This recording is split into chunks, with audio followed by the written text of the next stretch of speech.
બહુ સિરિયસ કિસ્સો છે, જરા ધ્યાનથી સાંભળજો, કદાચ એમાંથી તમને બી કંઈક શીખવા મળશે. કે બે મિત્રો હતા, એમાંથી એક મિત્રને અચાનક એટેક આવે, ભાઈ પડી ગયા. તમારા જે વિદ્યાર્થી જ હતા નર્સિંગના, ફટાફટ પડી ગયા. તેનો જે મિત્ર હતો ને એને 108 ને ફોન કર્યો. 108 આવી ફટાફટ એ ભાઈને યુએન મહેતામાં આઈસીયુમાં લઈ ગયા. ત્યાં જઈને ડૉક્ટરે બધું ચેકઅપ કર્યું તો બધા એના રિપોર્ટ નોર્મલ આવ્યા. એના મિત્રને પૂછ્યું, ભાઈ એને શું થયું, શું? કંઈ ખબર નહીં સાહેબ, હાર્ટ એટેક આવ્યો. પછી પેલા ભાઈને પાણી ઝાડ્યું, એ પેલો ભાઈ બાનમાં આવ્યો. પછી ભાઈ કે તને હાર્ટ એટેક આવ્યો, તમને કેમ લાગ્યું? તો કે સર રિસન્ટલી મારું બ્રેકઅપ થયું ને.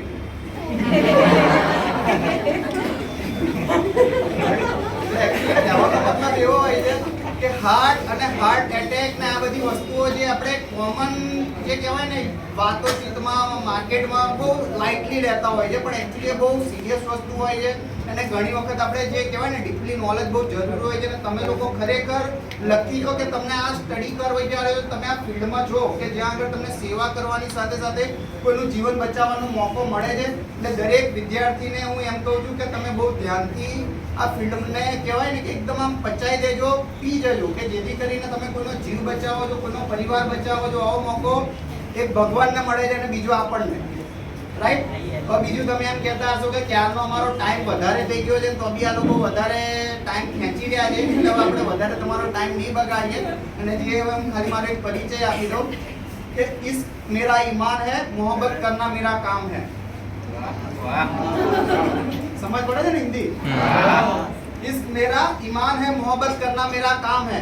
आपके होठों पे रहे मुस्कुराहट और आपके दिलों में रहे मेरा मुकाम है.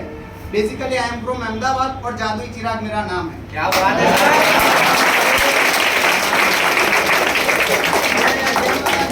તમને કહ્યું કે અમે જીસેપ સંસ્થામાંથી આવીએ છીએ. એકચ્યુઅલી આ જે અમારી સંસ્થા જે સોશિયલ અવેરનેસની એક્ટિવિટીઝ કરતી હોય છે કે જ્યાં આગળ આપણે હેલ્થકેર અને હેલ્થકેર વગરની પણ જે સારી સોસાયટીમાં એક કહેવાય ને કે સારા પ્રોફેશનલ્સની સાથે સારા પર્સન્સ હોવું બી બહુ જરૂરી છે. અને એમાં પણ આપણે દરેક વ્યક્તિ જો સારી સોસાયટી ઈચ્છતા હોય તો આપણે દરેક એક શિસ્તાપૂર્વક સોસાયટીને કંઈક ને કંઈક સમર્પિત કરવું જોઈએ.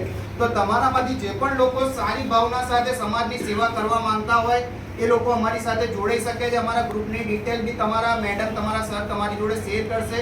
અને અમે બધા તમારી જોડે રહીને આપણી સંસ્થા સાથે રહીને આવી બધી એક્ટિવિટીઝ કરતા રહીશું, જેથી કરીને તમારા અંદરની જે હિડન સ્કિલ્સ છે, તમારું કોન્ફિડન્સ છે અને ઘણી બધી વસ્તુઓ તમારામાં ડેવલપ થશે.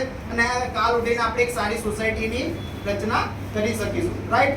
અને સૌથી પહેલા હું આપણે પ્રિયાંશ સર જે એમનો ઘણો આભાર માનીશ કે સરે, પછી આપણા પ્રિન્સિપલ સાહેબે, તમારા વાઇસ પ્રિન્સિપલ અને આપણા જે બેનના મેડમ છે એમની માટે ખરેખર આપણે બધા ક્લેપિંગ કે એમનો ધન્યવાદ કરવો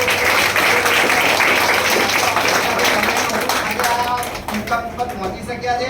સેકન્ડ ટીમ કમ્પેનિયન માટે અને અહીંયા જે લોકો તાલીઓ પાડી રહ્યા છે બધા જ પોતપોતાની માટે એકવાર તાલીઓ પાડવા. હવે વધારે કશું નથી કહેતો. હવે જે બી કહેવાય ને કે દરેક મિત્રએ અહીંયા બહુ જ સારી મતલબ એમની પોતાની રજૂઆત કરી છે, પેન્સિલ થ્રુ, કલર થ્રુ, પોતાના એક્સપ્લેનેશન થ્રુ. એટલે અમારા માટે ટફ હતું કે પહેલો, બીજો, ત્રીજો નંબર આપવો કોનો, કેમ કે 32 કન્સ્ટ્રક્શન હતા, બધા એક જેવા હતા, રાઈટ? એટલે it's a really very tough task એમ. પણ તો બી પેલું કહેવાય ને કે કંઈક તો કરવું પડશે ને, રાઈટ? એટલે કોઈને પણ નાનું કે કહેવાય ને કે હારી ગયા એવું સમજવાનું નથી.